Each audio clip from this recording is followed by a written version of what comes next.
Joel Embiid and Dario Saric, both expected to start. A lot of news surrounding the Sixers. Let's dive right into it. Tom Moore, Sixers beat writer, is in at UMass is where tonight's game is. The Curry-Hicks cage? That's where they are tonight, No, PT. that they don't use that gym anymore. But Tom Moore will respect that I know where it is, I hope. Nobody respects anything that you know, PT. Come on. Tom Moore, Curry-Hicks cage, baby. How you doing, guys? We're doing good, and I guess, yes, Ben Simmons being out has dampened this night, but and he did undergo surgery today, which kind of came out of nowhere. Hey, by the way, Ben Simmons had surgery today, but successful. This is still a night that is a meaningful night for this organization with Joel being on the floor, is it not? Oh yeah, no doubt. I mean, clearly Simmons is a huge part of the future, is a huge part of the future, will be a huge part of the future. But, it's been a 2-year wait for Embiid and, to a lesser extent, a 2-year wait for Dario Saric. And they're both expected to start, and play tonight for the first time. And Brett Brown said at the morning shoot-around that it looks like Embiid will be limited to 12 minutes, and he probably will play them all 12 in the first half. And then he probably won't play in the second half, which those of us writing about him are thrilled because that means that, at 8:30 or 8:20 or whatever halftime is, that we'll be in theoretically in good shape. So, but yeah, I think, because they see it's just so tempting, and you see, tantalizing. You see things that he can do, and Embiid, and the way he moves at 7'2", 275, and can go behind his back, and it's such a fluid shot, and all those things, and pair of surgeries, and hasn't been on the court, and you finally get a glimpse. So I think people are still very into it. On Twitter, people were saying that's the most I look forward to a Sixers game in 5 years. I assume they mean the Celtics playoff series, when they lost in 7 games in the Eastern Conference semifinals. I'm assuming that's what they were referring to, and this is a preseason opener, so that's kind of unusual.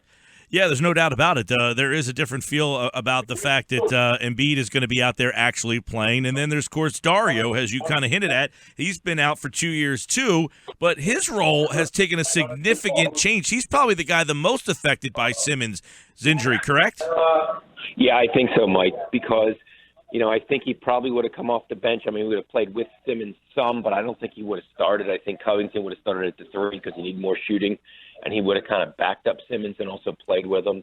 I think his role would have been, 16 to 20 minutes. And now, as a starter and without Simmons and kind of being a poor man Simmons to some degree in terms of his ability to handle the ball, initiate the offense, although he's a better shooter than Simmons, he could be closer to 30 minutes now. So I think that's kind of the silver lining is the Sixers will get a better idea of where Saric is and where he needs to go. And maybe if he is an NBA starter, or perhaps if he's better suited to coming off the bench. Hey, Tom, real quick, last year's guy, you mentioned coming off the bench, Jahlil Okafor, who will not play tonight, Nerlens Noel. These were the guy that everybody was excited about the previous couple of years.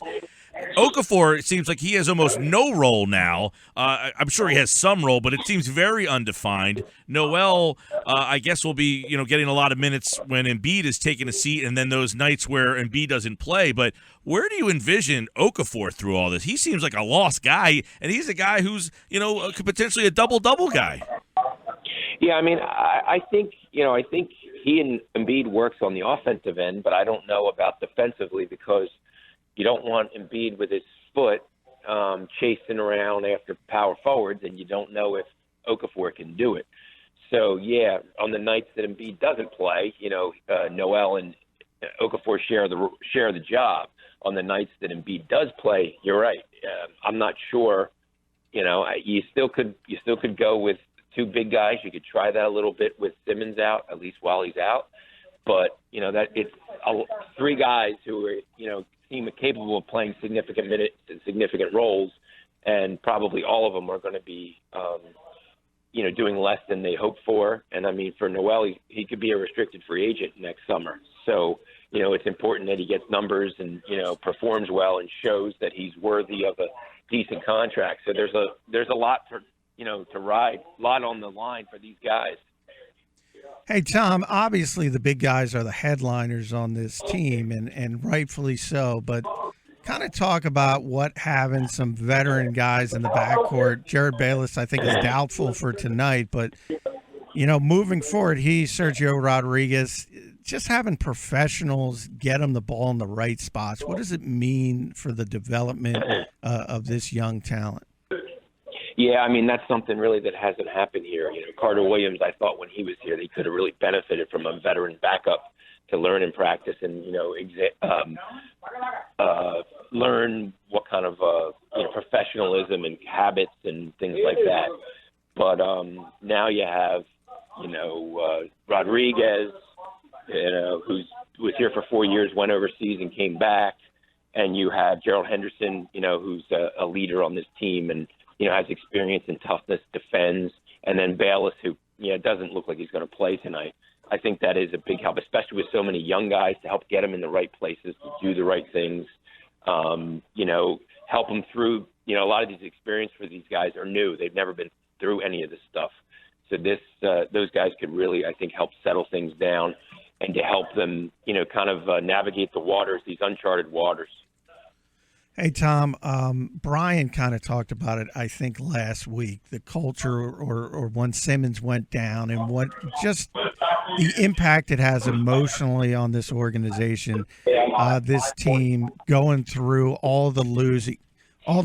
You've been around this team, obviously, daily. Talk about changing the culture and how difficult it is and where we are in that process. Yeah, that's the danger. I mean, 46 wins, 199 losses the last 3 years. I mean, that's a lot to go through. That's a lot of kind of getting beaten down. 17 games losing to start the season, 1-30 start to the season, 2-29 to end the season. Yeah, the danger is, I don't think Okafor, some of his issues would have happened if the Sixers had won. They had lost like 15 games by the time, on the streets of Boston, the trouble happened, et cetera. So I think that makes a big difference. I don't think they have to win 35 games this year, but I think they have to show that there's a core group of guys that are capable of kind of progressing, taking incremental jumps, and, add a player or two in the draft next year and figure out maybe how this big man situation shakes out, and you kind of go from there. Tom, as a casual fan, what can I expect out of the Sixers this season? Have you seen anything in camp that makes you think the team is anything more than, say, a bottom three team in the East again? I think it's going to be a 20 to, I said 23 before without Simmons for a while, maybe 20 to 22 or something like that, depending. But as I said, they had two players to watch last year, and they both played the same position. Now at least there's different positions and different roles and different possibilities, and how much can Saric play the three, or Simmons when he gets healthy, how much will he handle the ball, and he'll be the four, let's say, on defense, but maybe the one on offense. How does that work? Bayless can play with and without the ball, so he's the point guard technically, but maybe he doesn't bring it up that much. Maybe he plays off the ball a lot when Simmons gets healthy. I think those are kind of the things to watch. And you want to see progress. You want to see guys develop. You want to see, at the All-Star break that guys are much better than they were to start the season. I think if Embiid is just real rusty. We saw him scrimmage last Wednesday down at Stockton. And, you can see he wanted to do certain things, but it's just been so long. I mean, he hasn't played an organized game since March 1st, 2014 at Oklahoma State. That's 2 years and 8 months. That's a long time. So, I mean, you have to realize that it's going to take some time for him, and he's going to be excited tonight. I wouldn't be surprised if he commits some fouls or, throws the ball away or, things like that. I could see some mistakes because he so wants to do well, and he's just so thrilled to be back on the court again. Where you never knew if this day was going to come with the news and the surgery and the bone graft and all that stuff. Yeah, he'll be out there starting tonight, as Tom mentioned, about 12 minutes, so make sure you get to your TV set early. Real quick, make or break year for Stauskas, but it sounds like they're going to give him a chance to prove himself, maybe playing some point guard tonight as well. Well, I guess Cat Barber got hurt yesterday at the end of practice, who's an undrafted free agent trying to make the team. And, with Bayless not playing, I mean, I think Rodriguez and T.J. McConnell could probably handle the position, but I think Brett Brown's intrigued and would like to see he's big. He's a pretty decent initiator, but he's never really been a point guard. He's had the ball in his hands some when he was at Michigan. So I think you try different things. That's what the preseason's for. Pairing guys to see what you think will it work. And then October 26th against the Thunder, that's when it's sort of, if he's not playing point guard then, it probably tells you it didn't work or there are better guys. Let's put it that way.